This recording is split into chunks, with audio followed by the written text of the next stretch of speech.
presbíteros, né? Pessoas que organizassem a igreja, a obra de Deus, naquele momento, porque não havia organização. Ele diz assim: aquele que for irrepreensível, marido de uma só mulher, que tenha filhos fiéis, que não possam ser acusados de dissolução, nem são desobedientes. Então eram as características aqui daquele que deveria ocupar um cargo na obra de Deus. Era para servir, não era para ficar rico administrando. Não era para ser um super profeta, um super apóstolo, não era para servir. Era para trabalhar, era para ser perseguido. E mesmo para isso ele tem que ter boas condições, ele tem que ter bons testemunhos. E aqui ele diz assim, que se não fosse irrepreensível, o que é irrepreensível? A pessoa, todo mundo que olhar para aquele homem não vai ter de que falar dele, ele é irrepreensível, ele não pode ser repreendido. Não é porque ele oprime as pessoas, é porque ele não dá motivo para as pessoas falarem, né, para a igreja falar. Ele é marido de uma mulher que tenha filhos fiéis, né? Hoje eu observo muito isso, né? Isso não só hoje, mas a maioria das denominações são assoladas por isso, né? Os filhos de pastores, filhas de sacerdotes não seguem o mesmo exemplo. E aí às vezes deixa a desejar. A questão deixa a gente entender o seguinte: se foram ensinados ou não. E essa questão dos filhos obedientes é o que tem colocado muitos ministérios a perder. Isso vale para todos, né? Principalmente nós que temos filhos, quem tem filho. Se eu quero servir a Deus, se eu quero estar nessa ocupação de um sacerdote, tendo a responsabilidade com a obra de Deus, eu tenho que ter filhos obedientes. Aí o irmão está falando, a educação vem de casa, é verdade, meu irmão. Então assim, ele diz assim, que tenha filhos fiéis, que não possam ser acusados de dissolução. Isso aqui tanto os pais como os filhos, né? Nem desobedientes. Então, hoje muitos ministérios estão fracassando por causa do testemunho em casa, né? Por causa da falta de educação em casa que os filhos não tiveram, né?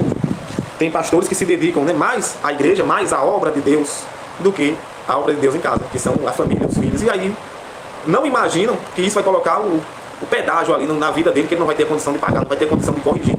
Então, às vezes, a pessoa quer ganhar o mundo, mas não ganha a própria casa, não tem testemunho. Às vezes até os filhos não obedecem justamente porque tudo que é falado, às vezes até ensina, mas não vive. Porque os irmãos que a educação vem de casa, aí eu ainda acrescento um pouco mais. O exemplo vem de casa. Criou-se um padrão de pregação, se tornou superficial. É verdade. Fazem disso uma profissão e os filhos veem, né, o exemplo em casa. E aí não tem motivo para seguir, porque tipo, meu pai é uma máscara, meu pai e minha mãe é uma máscara. E aí dá um mau testemunho. Então quando Paulo ele dá essa orientação para que Tito tivesse essa visão aguçada, presbítero pode ter muitos. Agora, se não tiver essas características, não serve.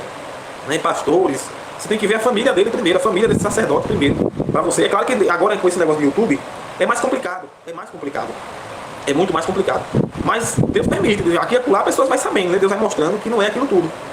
Então, onde você observa filhos que não obedecem, filhos que não seguem o exemplo do pai, talvez o pai não seja exemplo, não, os pais, o pai e a mãe, ou porque negligenciaram essa parte da educação. Esses dias eu conversando com uma pessoa e falando justamente sobre isso, né? A gente comentando sobre um caso, um crime que aconteceu, e onde uns jovens estavam envolvidos, né? E jovens que deveriam não fazer seguindo o exemplo dos pais, mas os pais não são exemplo. E aí essa pessoa me disse assim: Milton, eu sei que os pais estão errados, mas eles não querem os filhos nesse caminho que eles estão.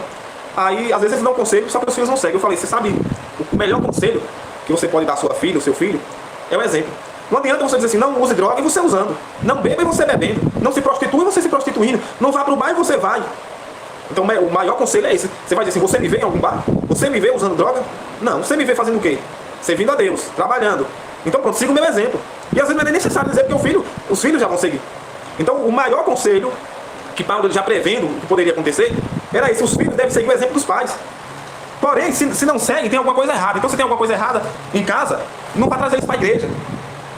Como o irmão falando aqui que perdeu a essência. E realmente, porque hoje está normalizado: mas o pai não tem nada a ver com o filho não tem nada a ver com o pai, o filho é errado porque quer. Não, mas não serve. A palavra orienta que não serve. Ou o pai vai lutar para esse filho se converter, ou então ele tem que deixar o ministério dele. Tem que deixar. Mas ele foi chamado por Deus. Então pronto, apresente a Deus esse filho. Ele não foi chamado por Deus? Ele não foi chamado por Deus? Não é uma evidência esse ministério que cai fogo do céu? Não precisa cair fogo do céu não. Só precisa saber se o filho está obediente, se é crente também, se é servo de Deus ou não. Então se não for, você pode descer fogo do céu. Não tem nada que eu possa concordar, porque não vai de acordo com a palavra. Não está de acordo. Se não está de acordo com a palavra, eu não creio.